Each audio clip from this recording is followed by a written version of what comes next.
¿Qué tal, amigos de Valora Radio? Bienvenidos a este programa Soldados de Dios. Soy Jaime Velázquez y les agradezco infinitamente que me estén acompañando el día de hoy. Hoy tenemos un tema bonito, un tema bíblico que es muy importante para nuestros días, comprender lo que realmente significa para nosotros seguir a Cristo y ser como Cristo. Es un tema fundamental dentro de la fe católica, incluso me atrevo a decirlo de todos los cristianos, en cómo debemos de buscar de una manera armónica con nuestras vidas, ser perfectos día con día. El tema de hoy son las bienaventuranzas de nuestro Señor Jesucristo. Vamos a tratar de dar una explicación muy sencilla de lo que significa cada una de ellas y sobre todo comprender que es a través de estas bienaventuranzas que nosotros tenemos dos grandes tesoros. El primero es qué debemos de ser, qué debemos de hacer para lograr ser perfectos y sobre todo saber que nuestro Señor Dios nos ofrece una recompensa. Esa bienaventuranza que Él nos habla implica verdaderamente ser parte de la familia de Dios y poder ser considerados hijos de Dios para lograr el día de mañana la salvación. Les recuerdo que estamos en Valora Radio, estamos transmitiendo por la señal de www.valoraradio.org y también estamos transmitiendo en vivo a través de la señal de Facebook Live en la página de Valora Radio. Aquí ya tengo listo el celular para recibir todos y cada uno de sus comentarios, sus preguntas, sus quejas, lo que ustedes gusten. Estamos listos para atenderlos y estarlos acompañando en este momento. Incluso aprovecho para mandar un gran saludo a Roger Bárcenas. Dice, saludos desde San Diego, California, acá escuchándolos a través de TuneIn en el trabajo. Roger, te mando un abrazote, mil gracias por estarnos acompañando el día de hoy. Espero que te guste este programa, espero que tus comentarios, tus preguntas, tus ayudas, tus recomendaciones nos ayuden a llegar a más personas. Gracias, Roger, por estar acompañándonos el día de hoy. Y también darles, pues es una noticia personal, que estoy cumpliendo ya 6 años aquí en Valora Radio, 6 años. Se dice fácil, pero preparar un programa cada semana tiene sus complicaciones. Entonces estoy cumpliendo 6 años. Les pido una oración por estos 6 años y sobre todo que me den la oportunidad de continuar otros muchos años más. Gracias de verdad por su apoyo, por su compañía, por sus mensajes, sus oraciones. Muchísimas gracias. Estamos cumpliendo 6 años ya por fin en Valora Radio. Pues bueno, ¿qué son las bienaventuranzas? Vamos a entenderlo de esta manera. Vamos a tratar de salirnos un poquito de la textualidad de los pasajes bíblicos, porque las bienaventuranzas no solo están en un solo pasaje bíblico, están en varios. Pero tratar de llevar estas palabras de nuestro Señor Jesucristo, dichas principalmente en lo que llamamos el Sermón de la Montaña, a darnos cuenta que esto es la parte central de la predicación de nuestro Señor Jesucristo, donde nos dicen, sean de esta manera y obtendrán un gran logro, un gran beneficio de mi parte. Es decir, Dios va a recompensar tus actos buenos. Eso es lo que nos está diciendo las bienaventuranzas. Nos está dando una verdadera norma de vida. Y es a través de estas bienaventuranzas que podemos ver el rostro de Jesús. Podemos conocer su corazón. ¿Qué es lo que realmente nos pide? Más allá de los simples legalismos que venían escritos en la Torá, es decir, en el Antiguo Testamento, en el Levítico principalmente, donde los judíos, el pueblo judío tenía una gran cantidad de mandamientos, no solo eran 10, eran 613 mandamientos más. Entonces habían convertido la fe, la religiosidad, la forma de llegar a la perfección pedida por Dios, la habían reducido a un aspecto legal. Y eso es algo que les critica muy fuerte a nuestro Señor Jesucristo. Y por eso San Pablo les dice con mucha fuerza, hey, no se van a salvar solamente cumpliendo la ley. No por cumplir simplemente con una ley ya obtienen la salvación. Él les pedía fe, les pedía esperanza, les pedía caridad, amor.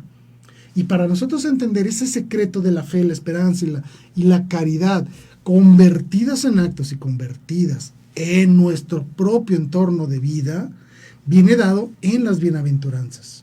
Ahí conocemos el rostro y el corazón de nuestro Señor Jesucristo y se convierten en una luz para nuestras acciones y para nuestras actitudes al momento de afrontar los retos de la vida diaria, ¿sí? Es un compendio, las bienaventuranzas son un compendio, son frases muy sencillas, en las que están, englobadas todas las promesas de nuestro Señor Dios. Todas las promesas están dadas ahí. Y no solo las promesas dadas a los cristianos, sino que es un compendio de todas las promesas dadas por Dios a través de la historia. Desde Abraham hasta el día de hoy. Las bienaventuranzas no pierden vigencia nunca, ¿sí? Y sabemos que a través de estas promesas de nuestro Señor Dios, nosotros podemos perfeccionarnos y ordenarnos, ¿sí? No solo a la posesión de la tierra, sino a alcanzar el reino de Dios, que es lo más importante. No ganar los beneficios en este mundo, sino ir más allá y poder obtener los grandes beneficios que Dios nos ha prometido en el reino de Dios. Vaya, las bienaventuranzas no son otra cosa más que ir más allá de la ley para hacer una vivencia de la vida de Cristo en nuestras propias vidas. Por eso es que son tan importantes las bienaventuranzas. Por eso debemos de conocerlas, entenderlas y sobre todo algo muy importante, ¿cómo podemos hacer para que estas bienaventuranzas poderlas llevar a mi entorno diario? Que eso es lo más fundamental de nuestra fe. Convertir las palabras de Cristo en los momentos actuales de mi propia vida. ¿Cómo hago vida las palabras de Cristo? Para eso nos ayudan las bienaventuranzas. Entonces voy a ir explicando poco a poquito alguna de ellas. Bueno, la primera dice: bienaventurados los pobres de espíritu, porque suyo es el reino de los cielos. Muy bien. Aquí hay que entender dos conceptos. El primero, lo que significa pobres de espíritu. No se refiere a los pobres en dinero. No, que quede bien claro. No se refiere a la pobreza económica. No se refiere a la promesa material, a la pobreza de ese tipo, sino que se trata de limpiar el corazón de toda codicia malsana. Nosotros como personas materiales, como personas necesitadas, es decir, necesitamos cosas para subsistir, es correcto que nosotros deseemos tener ciertas cosas. Obviamente yo deseo tener una casa, comida, vestido. Obviamente yo quiero tener un automóvil para poderme trasladar a mi trabajo, para poder cumplir un montón de cosas. No tiene nada de malo. Yo quiero tener un dinero guardado en el banco para mi seguridad, para cuando esté viejito, o si surge una enfermedad o alguna adversidad, tener ahí una reserva económica que me permita salir adelante, no hay problema. Eso es válido, es perfectamente válido. Es decir, lo voy a decir con mucho cuidado, la prosperidad económica no está peleada con el evangelio. Ojo, eso no significa que esos falsos evangelios de prosperidad sean verdaderos. No, son dos cosas diferentes. Dios no me dice que tengo que ser pobre y miserable para llegar al cielo. No, me dice que sea pobre de espíritu. Que mi acercamiento a las cosas sea por una sana necesidad. A eso se refiere. No por simple codicia, no por avaricia. ¿Se entiende? No por soberbia. Yo debo controlar las cosas y jamás permitir que las cosas me controlen a mí. A eso se refiere ser pobres de espíritu. Eso tampoco significa que las personas que tienen mucho dinero, los ricos, se van a condenar. Eso no es cierto. Porque aunque una persona sea muy rica y tenga mucho dinero, pero esa persona no está sujeta a esa riqueza, sino que utiliza esa riqueza para ayudar a los demás, para promover empleos, para promover ayudas económicas, para promover ayudas sociales, para todo eso, es una persona que está utilizando bien sus recursos y esa riqueza que tiene la pone al servicio de los demás a través de sus propias inversiones, a través de su propio trabajo. ¿Se entiende? Si tú eres una persona que tiene mucho dinero, la recomendación es utiliza ese dinero, ponlo a trabajar. ¿Para qué? Para que otras personas puedan aspirar a tener recursos que tu dinero va a generar. Genera empleos, vaya. ¿Sí? No tengas solo el dinero guardado.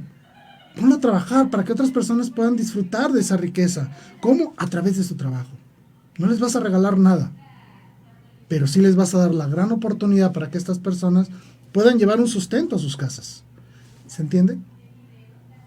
Recordemos la parábola de los talentos. Hace un par de domingos la escuchamos, donde nuestro Señor Dios a una persona le da 5 talentos. Los talentos eran unas piezas de plata, eran como 30 kilos de plata.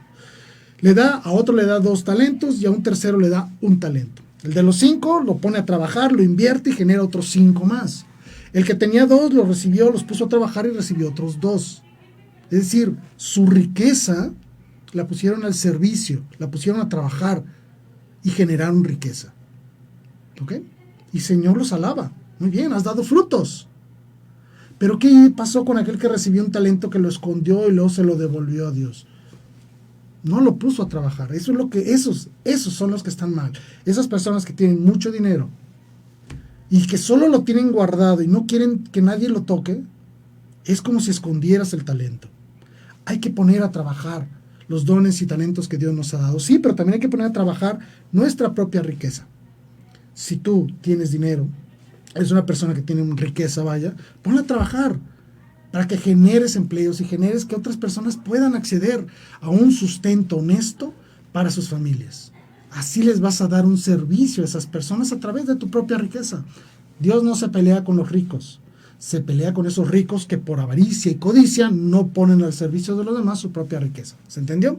Y eso es lo que significa que es más difícil que pase un camello por la aguja, por el hoyo, por el ojo de una aguja, a que un rico entre por el reino de los cielos. A eso se refiere.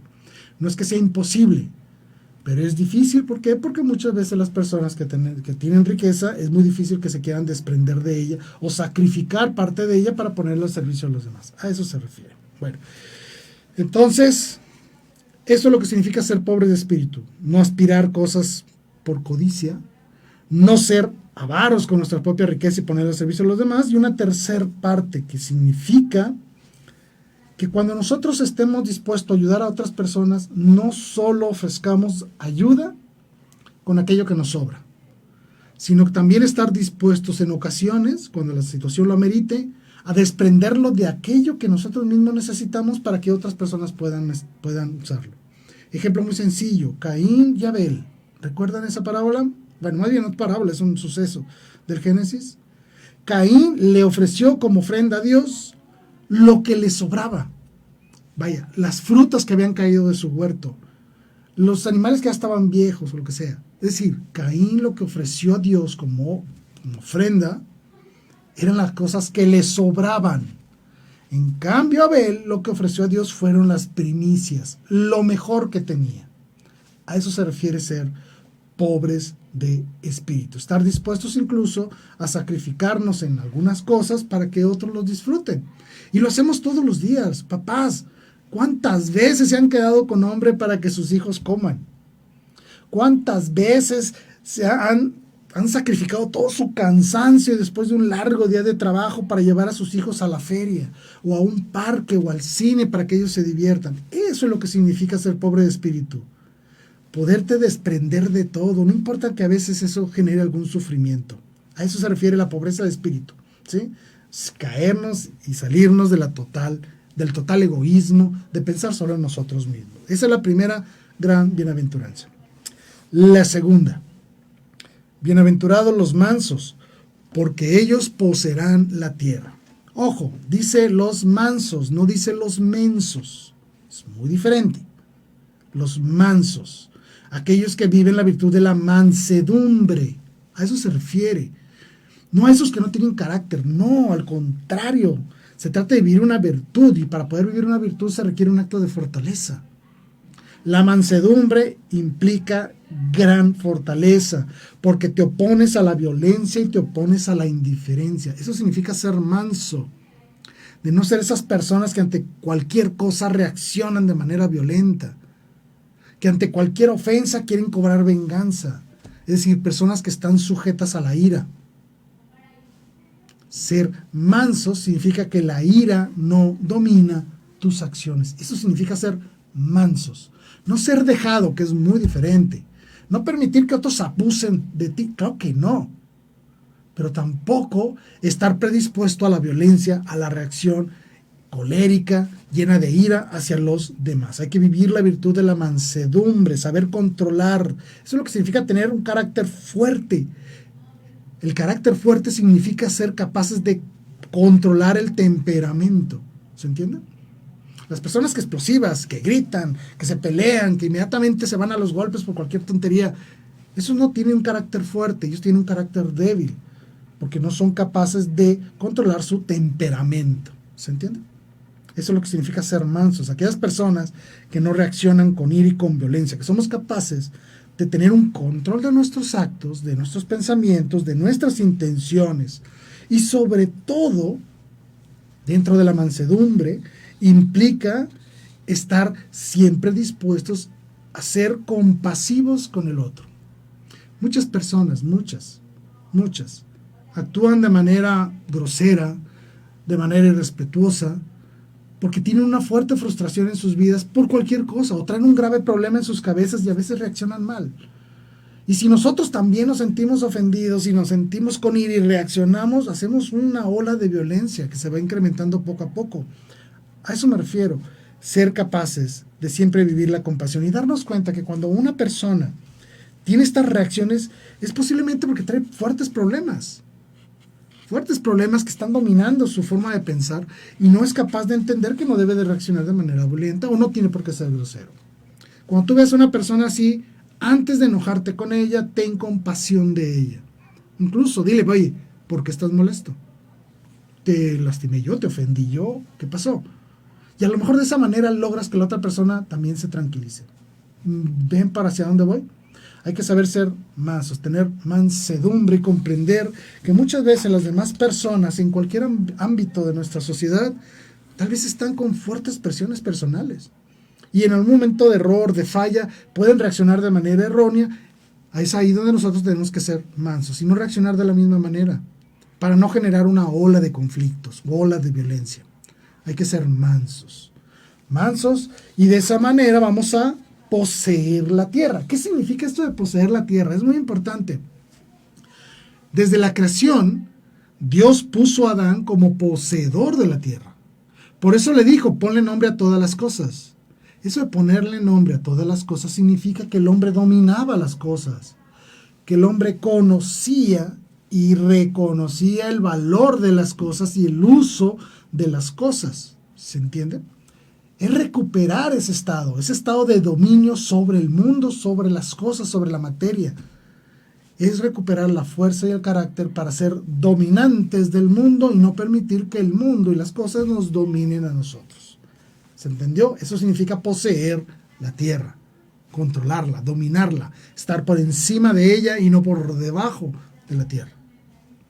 Esa fue la segunda bienaventuranza. La tercera.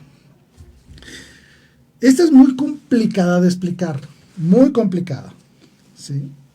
Dice la tercera bienaventuranza, bienaventurados los que lloran, porque ellos serán consolados. ¿A qué se refiere con los que lloran? Se refiere a los que sufren, a los que están sufriendo. Ahora, por el hecho de que yo sufra mucho, ¿significa que soy más santo? No. Es por eso es que es un poco complicado de explicar esta bienaventuranza, porque no se trata solo de aquellos que sufren, se trata de aquellos que sufren en Dios, que sufren con Dios y que incluso sufren para Dios. ¿Se entiende? A eso se refiere. No a cualquiera que se golpeó un dedo y está llorando porque le dolió mucho y ya va a llegar al cielo. No. Se refiere a que aquellos que sufren o que experimentan el sufrimiento, porque todos lo vamos a experimentar, pero lo experimentan de la mano de Dios. Para poder ser consolados, tengo que estar en unión con aquel que es el que consuela, Dios. ¿Se entiende? Implica también que aquellos que están viviendo un estado de sufrimiento, el que sea físico, por enfermedad, por la pérdida de alguien querido, por la ruptura de un matrimonio, por los problemas de un hijo, sabrá Dios, ¿no? Problemas de trabajo, problemas de economía, lo que sea, cualquier aspecto de sufrimiento, que a pesar de todo esto, no pierden la alegría de la esperanza cristiana. A eso se refiere, aquellos que lloran en Cristo, con Cristo y por Cristo. A eso se refiere, aquellas personas que son capaces de llegar al sufrimiento y no perder la esperanza. No ser aquellas personas que ante la primera adversidad corren al sagrario para gritarle a Cristo, ¿por qué yo? ¿Por qué a mí? ¿Se entiende? Es aquellas personas que no pierden la esperanza en Dios a pesar de las fuertes adversidades que pueden llegar a ocurrirnos. También implica aquellos que lloran por compasión, como un acto de amor. Mi amigo está sufriendo mucho, yo lloro con él, porque me compadezco de él y porque vivo con él el verdadero amor filial, el verdadero amor de hermanos. Me duele tu dolor, así como también me alegro de tus alegrías.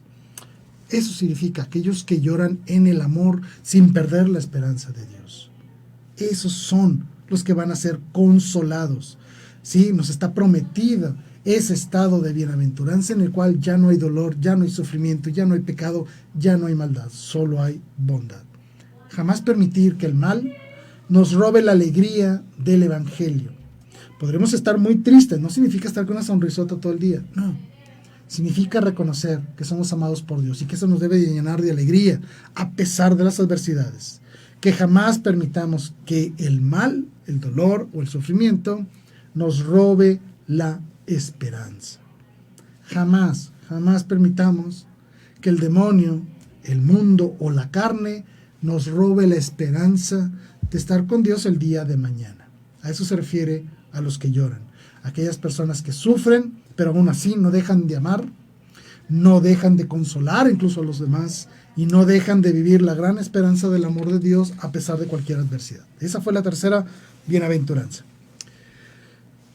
Quiero mandar un saludo a mi gran amigo diácono Gustavo Magaña. Gustavo, te mando un abrazote. Gracias por estarnos acompañando. Ojalá nos recomiendes allá con todas esas personas que te ven como una guía en tu comunidad. Gracias por estarnos acompañando. Te mando un abrazote. Gracias.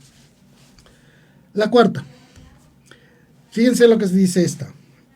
Bienaventurados los que tienen hambre y sed de justicia, porque ellos serán hartos, es decir, serán satisfechos en esta sed y esta hambre y sed de justicia. Ojo, no solo se refiere a aquellas personas que han sufrido un agravio y que reclaman justicia, que es válido, ¿eh?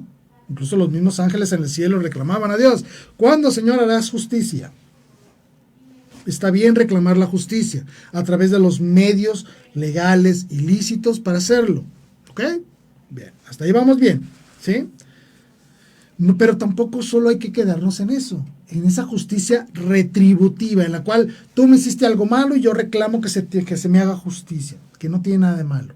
No tiene nada de malo, simplemente hay que saberlo hacer por los canales adecuados. ¿Ok? Bueno.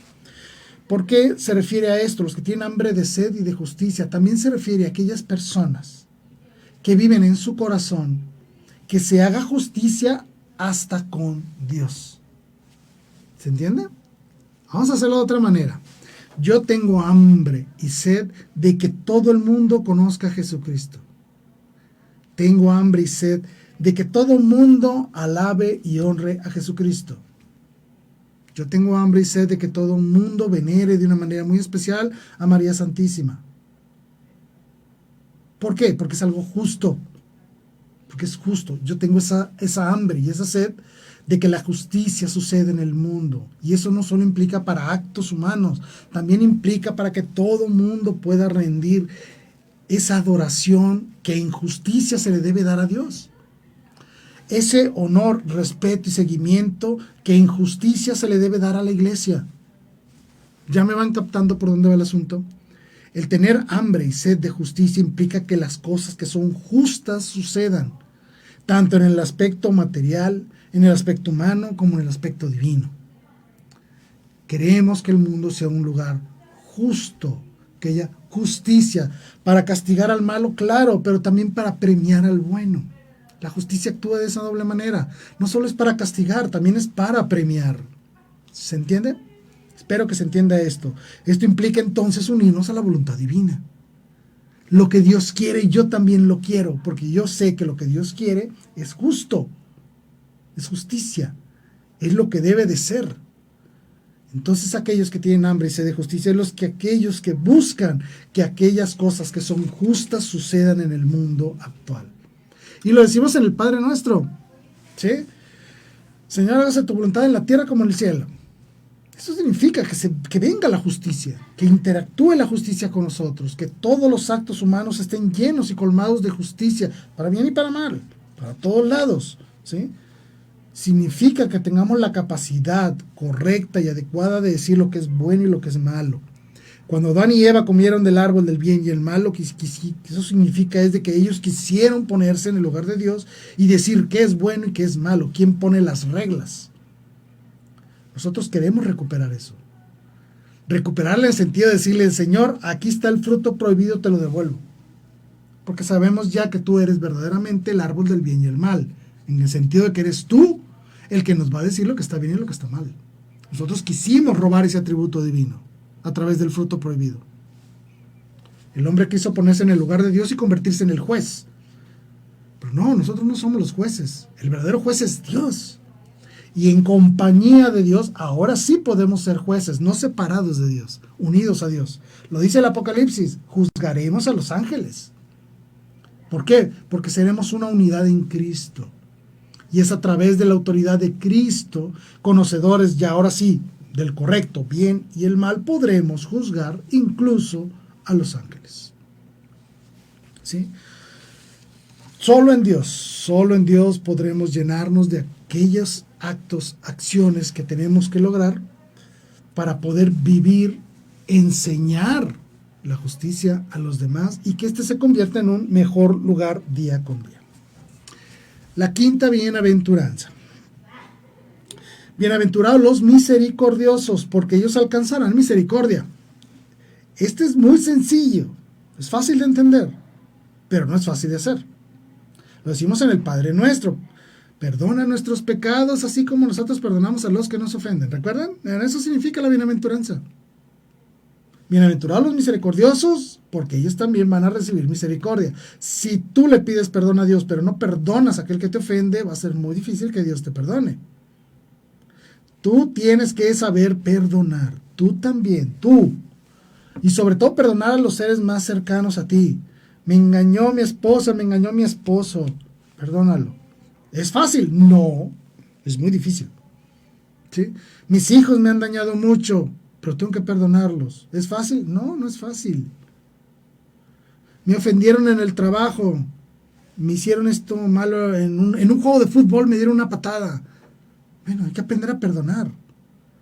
¿Sí? Ya de la mano con esa parte de ser mansos, de no reaccionar de manera ante la ira, pero esto también implica ser capaces de no reaccionar con ira en el corazón. A eso se refiere la misericordia, no guardar rencor en tu corazón. Aquellas personas que son capaces de perdonar, en la misma medida seremos perdonados, porque es un acto de justicia. ¿Se entienden? No porque Dios no quiera perdonarnos, pero es un acto de justicia. Si yo no vivo la misericordia, ¿cómo clamo la misericordia de Dios? Tengo que aprender yo también a perdonar para irme perfeccionando e irme acercando a Dios y ser menos indigno de la misericordia divina. No permitamos nunca que el corazón se nos enfríe, que el corazón quede frío. Que necesitamos un corazón caliente, que lata de amor hacia los demás, aunque nos dañen, aunque nos golpeen, aunque nos hagan sufrir muchas veces. Hay que ser capaces de perdonar. No guardar nunca rencor en nuestros corazones.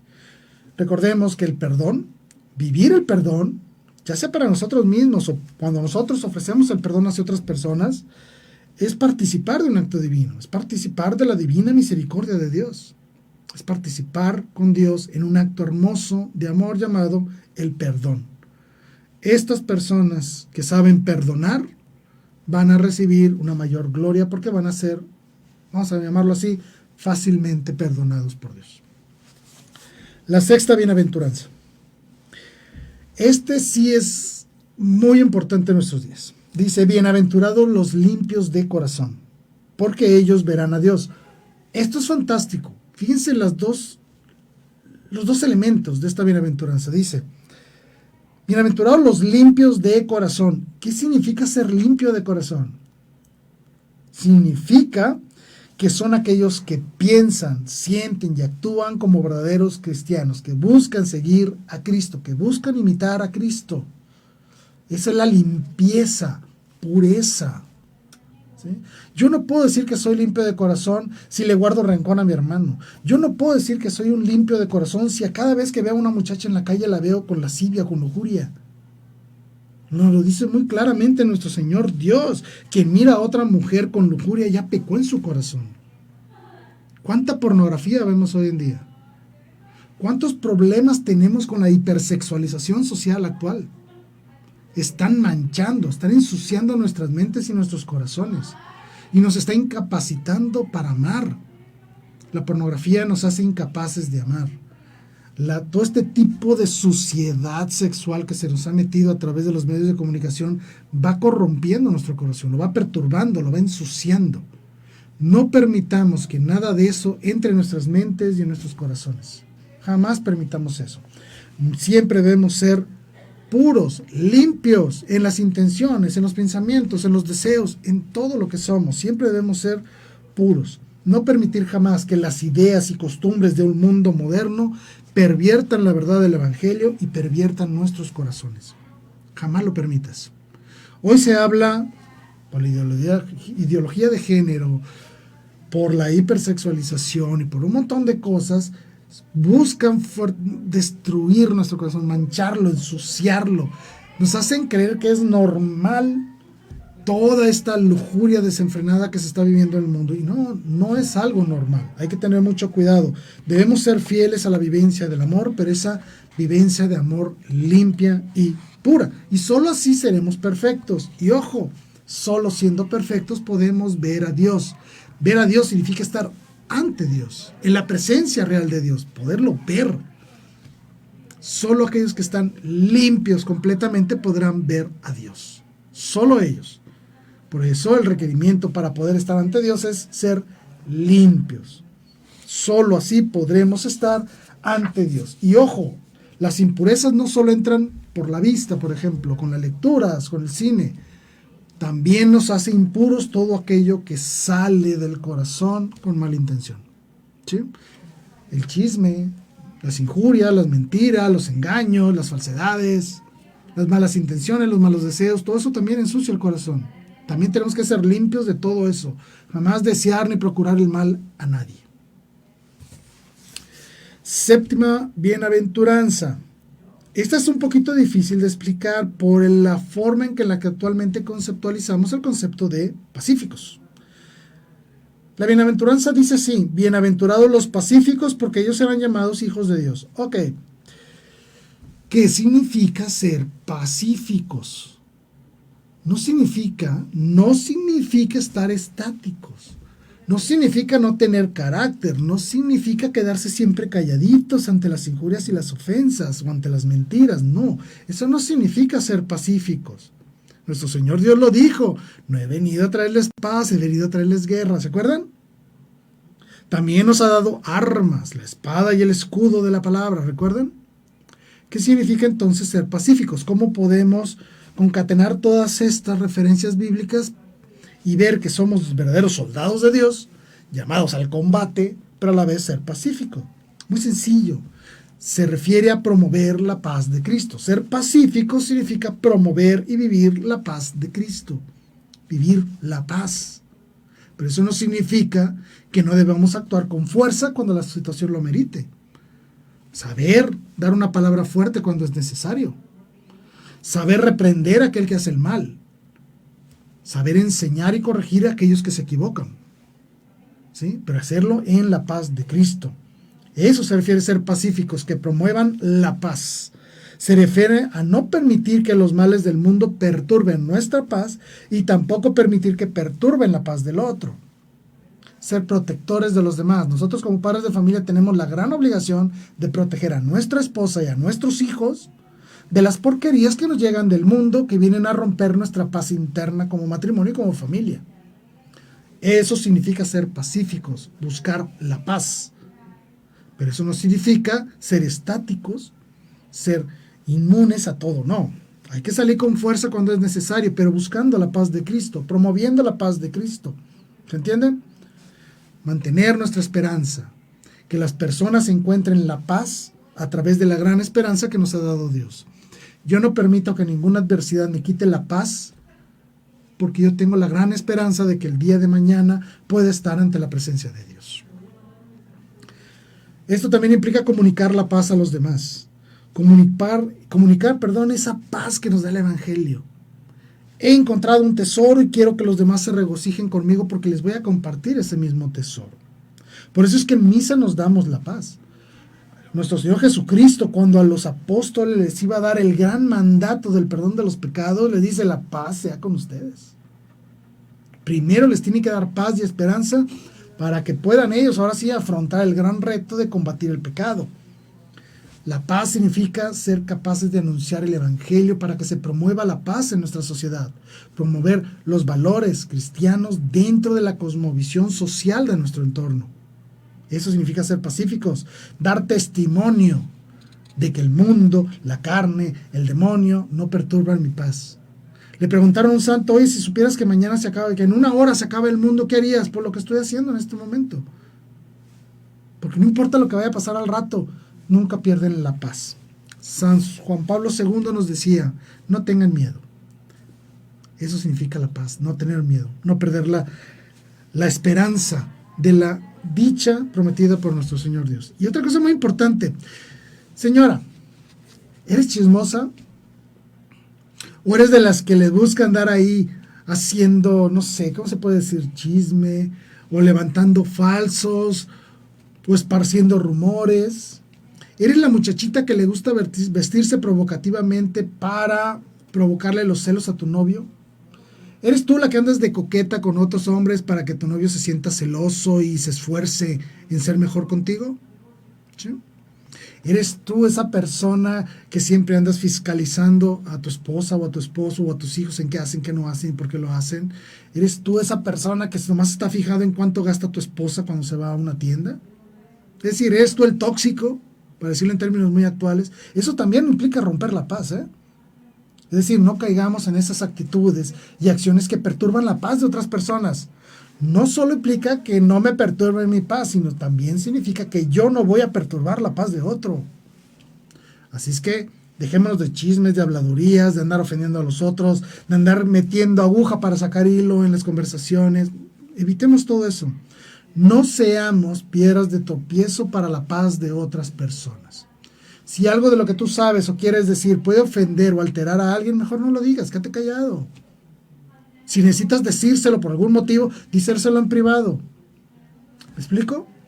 No te conviertas en una persona perturbadora de la paz, no solo de la tuya, sino de la de los demás. A eso se refiere ser pacíficos. La octava: bienaventurados los que padecen persecución por la justicia, porque suyo es el reino de los cielos. ¡Ojo!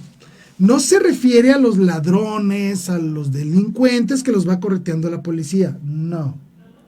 Se refiere a aquellos que son perseguidos por el mundo, por la sociedad y por otras personas, porque ellos practican la justicia. ¿Se entiende? Ejemplo muy sencillo: redes sociales. No podemos hablar de este tema, no podemos hablar de aquel tema, no podemos decir esta palabra, no podemos atacar fuertemente tal ideología, no podemos atacar fuertemente tal práctica médica que mata a otras personas. No podemos hacer un montón de cosas, no las podemos hacer. ¿Por qué? Porque el mundo nos persigue. Si yo me pongo a hablar de lo que realmente tendríamos muchos que hablar, es muy probable que cierren muchos canales católicos en las redes sociales. ¿Por qué? Porque hay una gran cantidad de censura. ¿Se entiende? Somos perseguidos actualmente por la justicia. Es decir, porque practicamos la justicia, porque promovemos la justicia, porque expresamos lo que es la verdadera justicia. Por ejemplo, defender al no nacido es un acto de justicia y por eso somos perseguidos. Nos oponemos a las acciones de la masonería y por eso somos perseguidos. Nos oponemos a las acciones del socialismo que destruye la imagen de la iglesia y la dignidad humana y por eso somos perseguidos. ¿Se entiende? ¿Ya ven por dónde va la cosa? Nos oponemos a la eutanasia, a la eugenesia.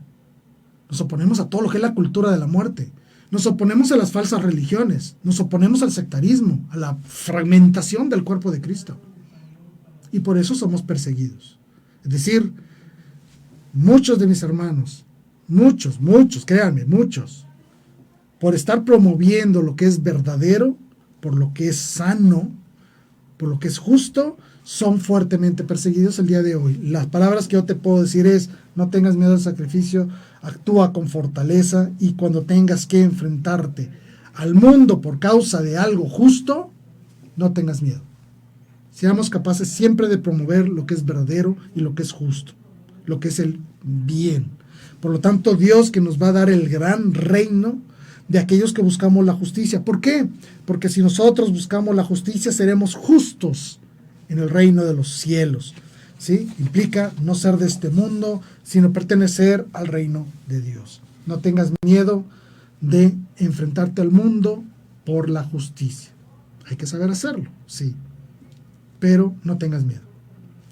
Y va otra bienaventuranza, una novena. Muchas personas dicen que son 8 nomás. Bueno, hay una novena, es un poco más extensa, pero es mucho más clara de lo que podamos imaginar. La novena bienaventuranza dice lo siguiente: bienaventurados serán cuando los insulten y los persigan, y con mentiras digan mal contra ustedes. Todo género del mal por mí. Alégrense y regocíjense, porque grandes serán en los cielos sus recompensas, pues así persiguieron a los profetas que existieron antes de ustedes. Este es un llamado de Dios a la guerra espiritual, al combate espiritual. Y créanme que hoy en día se necesita de verdaderos guerreros espirituales capaces de enfrentar el mundo y toda la perdición que existe en el mundo. Hay que ir a combatir contra lo grotesco. Hay que ir a combatir contra la cultura de la muerte. Hay que ir a combatir el liberalismo y el relativismo filosófico y teológico y moral. Sí, estamos llamados a una gran lucha y sabemos que seremos insultados, perseguidos, calumniados. Lo sabemos. Incluso todos los que están aquí, que han usado un micrófono para comunicar la palabra de Dios, saben perfectamente cuántas veces los han calumniado, perseguido, insultado. Somos muchos los que hemos vivido esto, y no lo digo para vanagloriarme, no, pero es porque verdaderamente sucede. Y desde ahorita te digo, si tú sales al mundo el día de mañana y querer hablar de Dios, anunciar el evangelio, te va a pasar lo mismo. Pero lo que Dios te dice es: no tengas miedo, no importa, más bien alégrate de que eso está pasando, porque significa que vas por buen camino, como lo decía Don Quijote, ¿no? Si los Pedros ladran es porque vamos avanzando. Dejemos que los Pedros ladren, déjenlos, tú sigue en tu camino. Porque en ese camino vas a encontrarte muchas personas que necesitan de una mano que los oriente y los guíe hacia la salvación. No tengamos miedo. Nuestra fe no descansa, recuerden, en promesas huecas. Descansa en una persona que es Dios y que se hizo hombre, que vivió entre nosotros y se ha quedado con nosotros ahí escondido en las especies del pan y el vino para llenarnos de vida y tener la fuerza para ir y afrontar a los enemigos de la verdad, para ir y poder defender las verdades de la fe dadas por Cristo a su iglesia, para dar testimonio a otras personas de nuestra esperanza. Porque yo sigo siendo alegre a pesar de las adversidades, porque tengo la gran alegría del evangelio. No callemos nunca y no neguemos a Cristo nunca. Esta es la novena bienaventuranza, la gran advertencia de que sufriremos mucho, persecución, insultos, calumnias, mentiras, sí, pero recibiremos una gran recompensa. Vaya, cada vez que hacemos algo así, cada vez que nos calumnian y nos injurian, Dios sonríe. Y no sonríe porque sea algo bueno, no, sonríe porque hemos sido capaces, alguien ha sido capaz de enfrentar el mundo con la paz de Cristo, por defender la verdad, ¿sí? Debemos ser un verdadero testimonio de vida, así como lo fueron los testimonios de vida de los apóstoles y los mártires. ¿Recuerdan eso? No olvidemos las cartas de San Ignacio, por ejemplo. Él vivía la alegría del evangelio y él sabía que lo llevaban al circo romano para ser asesinado, devorado por leones. Muchos santos, por no decir que la gran cantidad de ellos, sufrieron persecución ideológica, física, por el gobierno, por otras autoridades, inclusive el mismo San Juan Bosco recibió fuerte persecución dentro de la propia iglesia. Pero sabemos perfectamente que eso lo único que hizo fue fortalecer su carácter y darle el convencimiento de que lo que estaba haciendo lo estaba haciendo bien. No te desanimes. Muchas veces cuando queremos emprender algo, van a surgir miles de dificultades. Pero si es algo bueno lo que estás haciendo, no desfallezcas, continúa, síguele, ten la fuerza, ten la persistencia para lograr las cosas.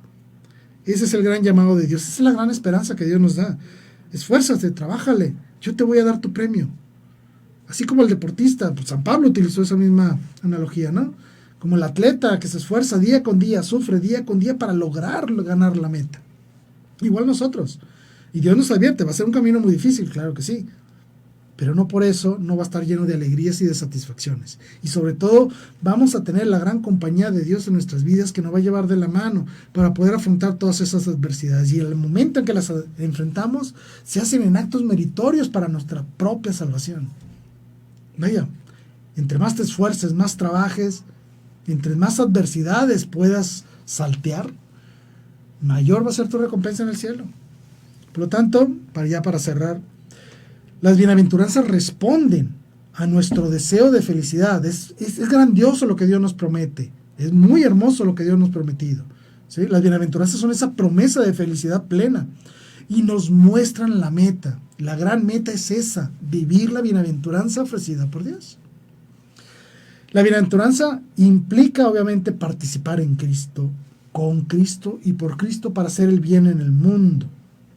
Y todas aquellas bienaventuranzas que nosotros tenemos, gracias a la palabra de Dios, todas las vivió Cristo. Él nos mostró cómo hacer todo eso, cómo ser mansos, pacíficos, misericordiosos, todo eso Él nos lo enseñó. ¿Se entiende? Las bienaventuranzas no son un ideal inalcanzable, no, lo podemos alcanzar. De la mano de Dios, con la ayuda de la gracia divina, podemos lograrlo. Por eso es que entonces podemos decir que es gracias a la bienaventuranza que podemos ser perfectos. Ser como Cristos, participar de la naturaleza divina de Cristo, y eso implica entonces que participamos del gozo divino y participamos del gran don divino de poner nuestra voluntad al servicio de la voluntad de Dios. Y con esto termino. Muchísimas gracias a todos ustedes por haberme acompañado el día de hoy. Gracias de verdad por estar aquí con nosotros, ayudándonos a poner un granito de arena en el amor de Dios en este mundo. Soy Jaime Velázquez y me despido diciendo: viva Cristo Rey, viva María Santísima, Virgen de Guadalupe. Hasta la próxima.